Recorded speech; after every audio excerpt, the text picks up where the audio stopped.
അധികമൊന്നും പറയേണ്ട സഹോദരങ്ങളെ, ഇത്രയും മതി. ഇതിനപ്പുറത്തേക്ക് ഏത് വിഷയമാ പറയേണ്ടത്? ശുജായി ചോദിച്ചതുപോലെ ബുദ്ധി കൂർമ്മതയുള്ളവർക്ക് അല്പമാത്രം പോരെ.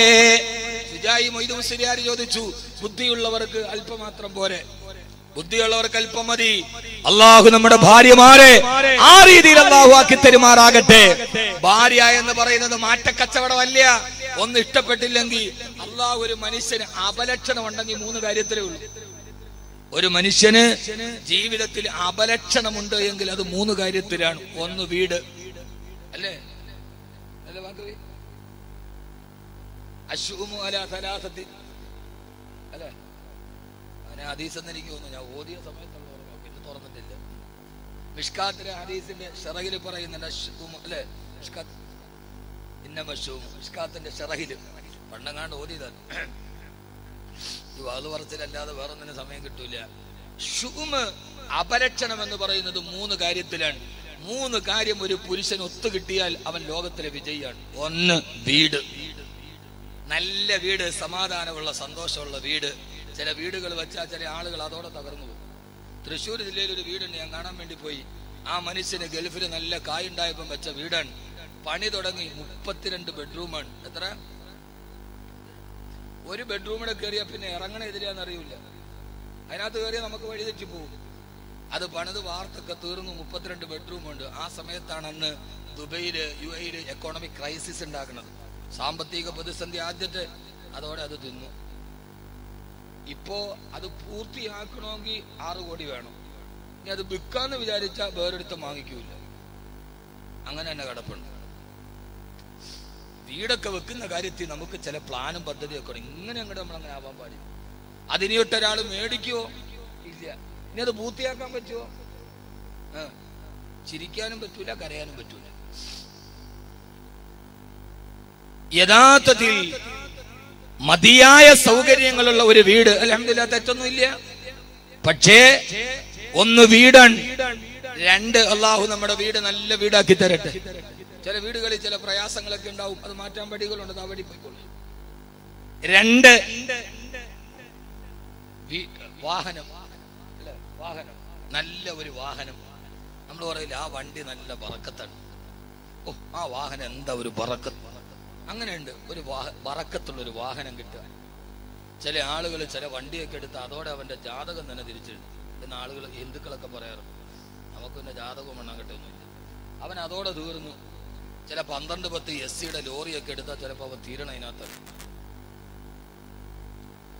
3 വീട്, വാഹനം, 3 ഭാര്യ.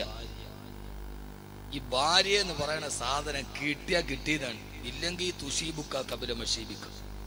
അലി റളിയല്ലാഹു അൻഹു പറയണ പോലെ നരയ്ക്കാൻ പ്രായം എത്തുന്നതിന് മുമ്പ് നീ നരയ്ക്കാൻ തുടങ്ങി. തുഷീബുക്ക, ഭാര്യയെ കുറിച്ച് പറഞ്ഞ തുഷീബുക്ക കബില മഷീബിക്ക. നരയ്ക്കാൻ പ്രായം ആയിട്ടില്ല, അതിന് മുമ്പേ നര തുടങ്ങി. എന്താ കാര്യം? ഭാര്യ. അവളങ്ങനെ ഇടങ്ങേറായിട്ട് തലയൊക്കെ അങ്ങോട്ട് ചൂട് പിടിച്ചിട്ട് നരയ്ക്കാൻ തുടങ്ങും. പെണ്ണ് എന്ന് പറയുന്ന സാധനം അള്ളാഹു നൽകുന്ന വലിയൊരു അനുഗ്രഹമാണ്. പോയി പെണ്ണ് കണ്ടു, ആളുകളൊക്കെ പറയണൊക്കെ കേട്ടിട്ട് കൊള്ളാന്ന് കരുതി കെട്ടി. പിന്നല്ലേ ഇത് അറിയണത്, ഈ സാധനം നോക്കിയിട്ട് കെട്ടാ. ഇത് ചക്കയൊന്നുമല്ല, കുത്തി നോക്കിയിട്ട് കെട്ടാൻ. ചക്ക എന്താ പറയണ? ചക്ക ഇങ്ങനെ നമ്മള് മൂത്തോന്നറിയാൻ വേണ്ടി ഇവിടെ എന്താ പറയാ,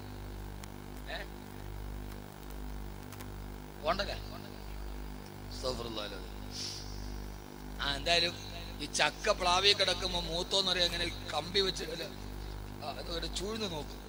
അപ്പൊ കുരുവിന്റെ നിറം നോക്കിയാൽ അറിയാം, കുരുവിന്റെ തൊലിക്ക് നല്ല തവിട്ട് നിറമാണെങ്കിൽ, ബ്രൗൺ കളറാണെങ്കിൽ മൂത്തിട്ടുണ്ട്, അല്ല വെറും പച്ച കളറാണെങ്കിൽ മൂത്തിട്ടില്ല. ഇതറിഞ്ഞൂടെ? ഇതിന് പിന്നെ തിരുമതി ബുഖാരി ഓതണം. അപ്പൊ അമ്മാതിരി പെണ്ണെന്ന് പറയുന്ന സാധനം ഇത് മൂത്തത് ചൂഴ്ന്ന് നോക്കിയിട്ട് മൂത്തോ മോർച്ചോട്ടോ അടുത്തോട്ട് നോക്കട്ടെ, നല്ലല്ലോ. ഇത് അള്ളാഹു നൽകുന്ന ഒരു അനുഗ്രഹമാണ്. അള്ളാഹു സുബ്ഹാനഹു വ തആല അനുഗ്രഹത്തെ അള്ളാഹു നിലനിർത്തി തരുമാറാകട്ടെ. അതുകൊണ്ട് ആദ്യമുണ്ടാകേണ്ട തൂണേരാ അൽ മർഅത്തു സാലിഹാ. അള്ളാഹു നമ്മളെ സാലിഹാക്കി തരട്ടെ, നമ്മുടെ ഭാര്യമാരെ അള്ളാഹു സാലിഹത്തുകളാക്കി തരട്ടെ. ഇന്ന് കേരളത്തിൽ ഏറ്റവും കൂടുതൽ കേസുകൾ കിടക്കുന്ന ക്രിമിനൽ കോടതിയിലല്ല, കുടുംബ കോടതിയുടെ വരാന്തകളിലാണ്. വാപ്പയും ഉമ്മയും പരസ്പരം അവകാശവാദങ്ങൾ പറഞ്ഞു കൊടുക്കാനുള്ളത് മുഴുവനും വാങ്ങി തിരിച്ചു കൊണ്ടുപോകുമ്പോ കോടതി വരാന്തയോ ഭാര്യ ഭർത്താക്കന്മാര് പിരിഞ്ഞു പോകുമ്പോ ആരുടെ കൂടെ പോകണമെന്നറിയാതെ ആ കോടതിയുടെ വരാന്തയിൽ പൊട്ടിക്കരയുന്ന പൊന്നുമക്കൾ വാപ്പയുടെ വഴിക്ക് പോയി, ഉമ്മയുടെ വഴിക്ക് പോയി. ആരുടെ കൂടെ പോകണമെന്നല്ലാതെ ഉമ്മയുടെ വാത്സല്യവും വാപ്പയുടെ സ്നേഹവും നഷ്ടപ്പെട്ട കുരുന്നുമക്കൾ കേരളത്തിൽ കുമിഞ്ഞുകൂടുമ്പോ എന്റെ പ്രിയപ്പെട്ട സഹോദരാ, നമ്മുടെ മക്കളെ തർബിയത്ത് നടത്തുന്ന നാമില്ലാത്ത സമയത്ത് നമ്മുടെ ഭാര്യമാരാരാ ഓരോ സഹോദരിമാരോട് ഞാൻ ഓർമ്മിപ്പിക്കുകയാണ്. ഒരു പെണ്ണിന് ഒരു ഭാര്യക്ക് വീട്ടിൽ ചെയ്യാനുള്ള ദൗത്യമേതാ? തർബിയത്തിൽ മക്കളെ തർബിയത്ത് ചെയ്യേണ്ട, മക്കളെ നന്നായിട്ട് വളർത്തേണ്ട ചുമതല വീട്ടിലെ പെണ്ണുങ്ങൾക്കാണ്. ഭർത്താവ് വെളിയിൽ പോകുമ്പോ ആ സമയത്ത് ഭാര്യയോട് ഭാര്യ മക്കളെ വിളിച്ചിരുത്തിയിട്ട് ആ മക്കളെ നന്നായി വളർത്താൻ അവരെ വിശുദ്ധമായ ഖുർആൻ ഓതിപ്പിക്കാൻ അല്ലാഹു നമുക്ക് തൗഫീഖ് നൽകട്ടെ. അതുകൊണ്ട് നമ്മുടെ വീടുകൾ ഒരു നല്ല ഭാര്യയിലൂടെ വീടുകൾ നന്നാവണം. അതിന് മൂന്നാമത് ചെയ്യേണ്ടതേതാ? ആദരവായ പ്രവാചകൻ നബി മുഹമ്മദ് മുസ്തഫ. ഉള്ള സമയത്ത് ഈ വിഷയം ഞാൻ പറഞ്ഞു തീർക്കാം ഇൻഷാ അല്ലാഹ്. ആദരവായ പ്രവാചകൻ നബി മുഹമ്മദ് മുസ്തഫ. ഇപ്പൊ 3 കാര്യം ഞാൻ പറഞ്ഞു. 1, വീട് നിർമ്മാണത്തെ സൂക്ഷിക്കണം. 2, യഥാർത്ഥ തൂണ് ഭാര്യയാണ്. 3, ആ ഭാര്യ അവൾ എങ്ങനെയായിരിക്കണം? നാം ഇല്ലാത്ത സമയത്ത് നമ്മുടെ മക്കളോട് ഭർത്താക്കന്മാര് തിരക്കിലാണ്. ആ തിരക്കിന്റെ ഇടയിൽ നമ്മുടെ വീട്ടിലിരിക്കുന്ന മക്കളെ ഭർത്താവിനെ കുറിച്ച് പറഞ്ഞു കൊടുത്ത് ആ മക്കളെ വളർത്തിക്കൊണ്ടുപോകേണ്ട ജോലി ഏറ്റെടുക്കുന്ന പെണ്ണാണ് പെണ്ണ്. അതാണ് ബീവി ഹാജറ. ആര്? ഉറക്കപ്പറ ബീവി ഹാജർ. ബീവി ഹാജർ. നമ്മളിപ്പോ പെണ്ണ് കെട്ടുമ്പോ നോക്കണത് നല്ല മൊഞ്ചുണ്ടോ, വെളുപ്പുണ്ടോ, പണമുണ്ടോ. ആ പെണ്ണ് കിട്ടിയാൽ എല്ലാം ആയി. കുറച്ച് വെളുപ്പുണ്ടെങ്കിൽ എല്ലാം ആയി എന്നാണ് കുട്ടികളെ നിങ്ങളുടെ ധാരണ. ആ വെളുപ്പൊക്കെ ഒന്ന് സുറൂർ ഷഹർ ഹുമൂമ് ദഹർ, അതിനപ്പുറത്തോട്ടൊന്നും ഇല്ല. ഈ വെളുപ്പ് സൗന്ദര്യം അതൊക്കെ ആസ്വദിക്കുന്നതിനൊരു പരിധിയുണ്ട്. ഇങ്ങോട്ട് നോക്ക്, എന്നെ നോക്ക്. എല്ലാ ചെറുപ്പക്കാരും വെളുത്ത പെണ്ണാണ്, കറുത്തതാർക്കും വേണ്ട. ഒരു വെളുപ്പൊക്കെ എത്ര? ഒരു മാസം. അലി റളിയല്ലാഹു അൻഹു പറഞ്ഞു, കല്യാണത്തിന്റെ നിർവചനം ചോദിച്ചപ്പോ സുറൂർ ഷഹർ വുജൂബുൽ മഹർ, സുറൂർ ഷഹർ ഹുമൂമ് ദഹർ. മഹർ നിർബന്ധമാവും, സുറൂർ ഷഹർ കല്യാണം എന്ന 1 മാസത്തെ ആനന്ദം, പിന്നെ ഹുമൂമ് ദഹർ മരിക്കണവരെ മനപ്രയാസം. ഇതാണ് കല്യാണം എന്ന് അലി റളിയല്ലാഹു അൻഹു രേഖപ്പെടുത്തിയതുപോലെ യഥാർത്ഥത്തിൽ ഞാനൊരു ഭാര്യയെ നിങ്ങൾക്ക് പരിചയപ്പെടുത്തി തരാം. പറഞ്ഞുതരട്ടെ? അള്ളാഹു നമ്മുടെ ഭാര്യമാരെ അങ്ങനെ ആക്കട്ടെ. വെളുപ്പ് വേണ്ട, മൊഞ്ചത്തി വേണമെന്നില്ല. മലപ്പുറംകാര് പറഞ്ഞ പോലെ അങ്ങനെ സൊങ്കും സൊറുക്കും ഒന്നും ഇല്ലെങ്കിലും ഓളൊരു ഓളാണ്, അങ്ങനെ ആവണം. അതേതാണ് അവൾ? ഒരു പെണ്ണ്.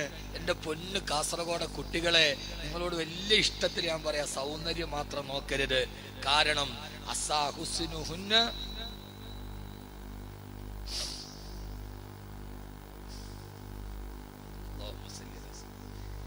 നബി സല്ലല്ലാഹു അലൈഹി വസല്ലം പറഞ്ഞു, ലാ തസവ്വജുഹുന്ന ബിഹുസ്നിഹിന്ന. സൗന്ദര്യം മാത്രം നോക്കിയിട്ടൊരു പെണ്ണിനെ വിവാഹം കഴിക്കരുത്. അസാ ഹുസ്നുഹുന്ന അൻ യുത്ഗിയഹുന്ന. അവളുടെ സൗന്ദര്യം അവളെ അഹങ്കാരിയാക്കിയേക്കാം. ലാ തസവ്വജുഹുന്ന ബിഹുസ്നിഹിന്ന. വെറും വെളുപ്പ് മാത്രം നോക്കിയിട്ട് പെണ്ണ് കെട്ടല്ലേ. അസാ ഹുസ്നുഹുന്ന അൻ യുത്ഗിയഹുന്ന. അവളുടെ സൗന്ദര്യം അവളെ അഹങ്കാരിയാക്കിയേക്കാം. എനിക്ക് സൗന്ദര്യമുള്ളപ്പോ എന്റെ ഭർത്താവിന്റെ കൂടെ പോകുമ്പോ എത്രയെത്ര ചെറുപ്പക്കാരാ എന്നെ തുറച്ചു നോക്കുന്നത്. ഇവനേക്കാൾ നല്ലവനെ എനിക്ക് കിട്ടുമായിരുന്നല്ലോ എന്നവളുടെ സൗന്ദര്യം അവളുടെ മനസ്സിൽ അഹങ്കാരം ഉണ്ടാക്കിയാൽ പൊന്നുമോനെ, പിന്നെ നിന്റെ ജീവിതം പോയി. പിന്നെ എന്റെ ഭർത്താവിനേക്കാൾ എന്റെ സൗന്ദര്യം ആസ്വദിച്ചത്ര ചെറുപ്പക്കാരാ നോക്കുന്നത്. ഇവനേക്കാൾ നല്ലതെനിക്ക് കിട്ടുമായിരുന്നല്ലോ എന്ന് അവള് ചിന്തിക്കാൻ തുടങ്ങിയാൽ പിന്നെ ചിലപ്പോ നീ നിന്റെ വീട്ടിൽ കയറി പോകുമ്പോ നിന്റെ അലമാരയ്ക്ക് 6 കാലുകൾ ചിലപ്പോ കാണേണ്ടി വന്നേക്കാം. നിങ്ങൾക്ക് പറഞ്ഞ മനസ്സിലായില്ല? അതിനെ മനസ്സിലാവണ്ട. അലമാരയ്ക്ക് ചിലപ്പോ 6 കാല് വരും. സാധാരണ 4 കാലും മതി, ചിലപ്പോ പുറകെ ഒളിച്ച് 2 കാലും കൂടെ ചിലപ്പോ കാണേണ്ടി വരും. എന്താ ചെയ്യേ? അതുകൊണ്ട് പൊന്നുമോനെ, വെളുപ്പ് വേണ്ട, പ്രതാപം വേണ്ട, പത്രാസ് വേണ്ട. ഞാനൊരു പെണ്ണിനെ പരിചയപ്പെടുത്തി തരട്ടെയോ? കറുകറുത്ത കരിവണ്ട് പോലെ അമേരു വർഗത്തിൽപ്പെട്ട അടിമ പെണ്ണ്. അവള് കറുപ്പാൻ. കറുപ്പെന്ന് പറഞ്ഞാൽ എന്തോ ഒരു കറുപ്പ്. കറുകറുത്ത ഒരു പെൺകുട്ടി, അടിമ പെൺകുട്ടി, അമേരു വർഗത്തിൽപ്പെട്ട പെൺകുട്ടി, വിദേശിയായ പെൺകുട്ടി. ആ പെണ്ണിനെ ഒരു ചെറുപ്പക്കാരൻ കല്യാണം കഴിച്ചു. ആ ചെറുപ്പക്കാരനോ വാപ്പ വിട്ടു, നാട് വിട്ടു, ആരും തുണയില്ലാത്ത ഒരു ഒറ്റക്കുള്ളൊരു ചെറുപ്പക്കാരൻ കല്യാണം കഴിച്ചൊരു കറുമ്പി പെണ്ണിനെയാണ്. ആരെ? കറുപ്പിനഴകെന്നല്ലേ, കറുപ്പിന് 7 അഴകെന്നാണ്. എന്നാ കറുപ്പിന് 7 അഴകാണ്. എന്നാൽ ഇതേവരെ കറുക്കാനുള്ള ഒരു ഓയിൽമെന്റ് ഇറക്കിയിട്ടില്ലതാണ്. എല്ലാവരും വെളുക്കാനുള്ള ഓയിൽമെന്റാണ് ഇറക്കിയത്. എന്നിട്ട് പരസ്യം കറുപ്പിനഴകുന്നത് ചുമ്മാ പറ്റിയിലാണത്. ചുമ്മാ കറുപ്പിന് 7 അഴകാന്നൊക്കെ പറയണത് അവരെ ഒന്ന് സമാധാനപ്പെടുത്താനാണ്. സർവ്വ ക്രീം ഇറങ്ങണത് വെളുക്കാനല്ലേ. എന്നാ പിന്നെ 7 അഴകുള്ള കറുക്കാൻ ഒരു ക്രീം ഇറങ്ങും? കറുപ്പൊന്നുമല്ല സൗന്ദര്യം, ഹൃദയത്തിന്റെ വെളിച്ചമാണ് സൗന്ദര്യം. ആ പെൺകുട്ടി ആരാണ് നിങ്ങൾ മരുതി നോക്കീൻ. അള്ളാഹു നമ്മുടെ ഭാര്യമാരെ അങ്ങനെ ആക്കട്ടെ, അവളങ്ങനെ ആക്കട്ടെ. അവക്ക് ഇച്ചിരി സൗന്ദര്യം കുറവാണെന്നേ ഉള്ളൂ. അവൻ പറഞ്ഞത് ശരിയാണ്, ഞാൻ കെട്ടിയ പെണ്ണിന് ഇത്തിരി ചന്തം കുറവാണ്, എന്നാലും അവലും എന്റെ സുന്ദരിയാണ് എന്ന് പറഞ്ഞ മാതിരി ആ പെൺകുട്ടിയാരാ? അവളെ വിവാഹം കഴിച്ചത് നാട് വിട്ടു വാപ്പയുടെ ദുശീലങ്ങളോട് പടവെട്ടിയിട്ട് വീട്ടിൽ നിന്നിറങ്ങിയ അവസാനം ആ പെൺകുട്ടി കൊടുത്ത ദൗത്യമേതാ? പാരാവാരം പോലെ പരന്നു കിടക്കുന്ന ഒരു മനുഷ്യവാസത്തിന്റെ വിദൂര സാധ്യത പോലുമില്ലാത്ത മരുഭൂമിയോ, മുലകുടി പ്രായം കഴിയാത്ത പിഞ്ചു വൈദ്യനെ തന്റെ പ്രിയപ്പെട്ട കറുകറുത്ത ഭാര്യയുടെ കറുകറുത്ത കരങ്ങളിലേക്ക് കനകം പോലെ കാലത്തിന് വേണ്ടി കാത്തുവെക്കാൻ ഒരു കനകനിധി പോലെ കൈമാറിയിട്ട് ആ ഭർത്താവ് അങ്ങകലേക്ക് നടന്നു പോവുകയോ. പാലുകുടി പോലും മാറാത്ത പിഞ്ചു വൈദ്യനെ കയ്യിൽ പിടിച്ചിട്ട് എന്ത് ചെയ്യുമെന്നറിയാറ് വിളിച്ചാൽ ആരും വരാത്ത മരുഭൂമിയിൽ നിൽക്കുമ്പോ ആ ഭർത്താവ് നടന്നു പോവുകയോ. പോകുന്ന ഭർത്താവിനോട് ചോദിച്ചു, നിങ്ങൾ എവിടേക്കാണ്? അള്ളാഹു പറഞ്ഞിട്ടാണോ ഇത്? അതെ, ഇത് അള്ളാഹുവിന്റെ കൽപ്പനയാ. എന്നാൽ ഇതല്ല യുവയനാ, എന്നാൽ എന്റെ റബ്ബെന്നെ കൈവിടുകയില്ല എന്ന് പറഞ്ഞു. പൊന്നുമോനെ, ആ പാവപ്പെട്ട പെണ്ണ്, ഏകാഗിയായൊരു സുബദ്വീപിൽ എവിടെയപ്പെട്ട പെണ്ണ്, ആ കുഞ്ഞവിടെ കിടന്നിട്ട് ഒരു തുള്ളി വെള്ളത്തിന് വേണ്ടി പൈതാഹം കൊണ്ട് നിലവിളിക്കുമ്പോ ആ പ്രിയപ്പെട്ട പിഞ്ചു പൈതൃനെ കൈവാലയത്തിന്റെ മത്താവിൽ കൊണ്ടുപോയി കിടത്തു. മക്കയുടെ മറുഭാഗത്തുള്ള സഫാമലയുടെ പാറക്കെട്ടിൽ കയറൂ. ഒരിറ്റ് വെള്ളത്തിന് വേണ്ടി ഓടി നടക്കുമ്പോ അങ്ങനെ സഫാമലയുടെ പാറക്കെട്ടിൽ നോക്കുമ്പോ കൈവാലയത്തിന്റെ മത്താവിൽ വെച്ച പിഞ്ചു പൈതൃനെ തിന്നാൻ ചെന്നായ വരികയാ. ഇറങ്ങി ഓടാൻ സമയമില്ല.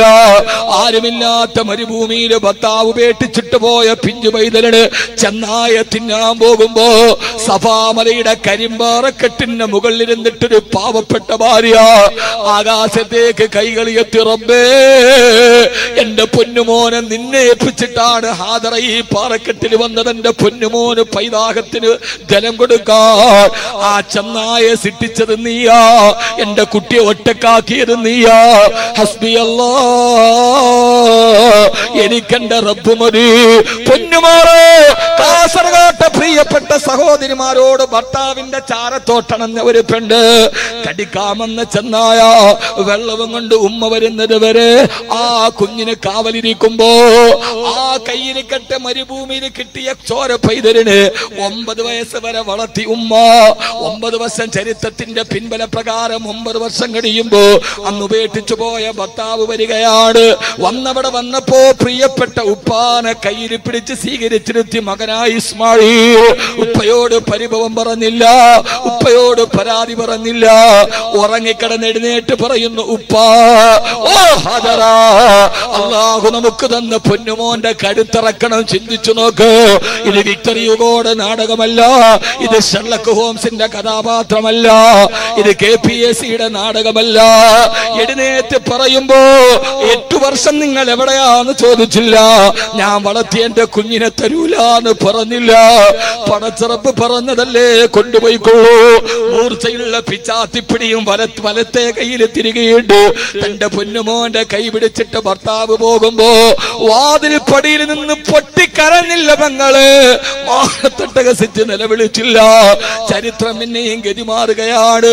ആരാരും കടന്നു വരാത്ത കരിമ്പാറക്കെട്ടില് പൊന്നുമോനെ മലത്തിക്കിടത്തിയിട്ടു മൂർച്ചയുള്ള കത്തിയെടുത്ത് കഴുത്തിലേക്ക് വെക്കുമ്പോ ഉപ്പാ ഞാൻ നിങ്ങളോടൊരു കാര്യം പറയട്ടെ. എന്താണ് മോനെ, എന്താണ് മോനെ? ഉപ്പ എന്നെ കമഴ്ത്തി കിടത്തുപ്പാ. എന്റെ മുഖത്ത് നോക്കിയിട്ടുപ്പാക്ക് കഴുത്തിറക്കാൻ പറ്റില്ല. അങ്ങനെ ചെയ്യാതെ വന്നാൽ അല്ലാഹുവിന്റെ കോപം എന്റെ ഉപ്പാക്ക് കിട്ടില്ലേ? അതുകൊണ്ട് എന്റെ മുഖത്ത് നോക്കിയിട്ട് കഴുത്തിറക്കാൻ എന്റെ ഉപ്പക്ക് കൈക്ക് കരുത്തില്ല. അതുകൊണ്ട് എന്നെ കമഴ്ത്തി കിടത്തുപ്പ. എന്നിട്ട് പറഞ്ഞു ഉപ്പ രണ്ടാമത് എന്റെ കൈയും കാലും കെട്ടിവെറുക്കണം. എന്തിനാ മോനെ?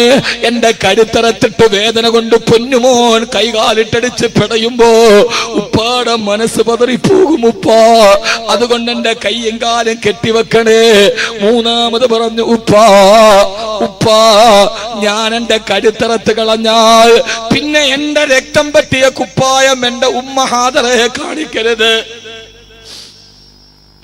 കടുത്തിറക്കുന്ന നേരത്ത് മോൻ പറയാണ് എന്റെ രക്തം പറ്റിയ കുപ്പായം എന്റെ ഉമ്മ ഹാജറാ ബീവിയെ കാണിക്കരുത്.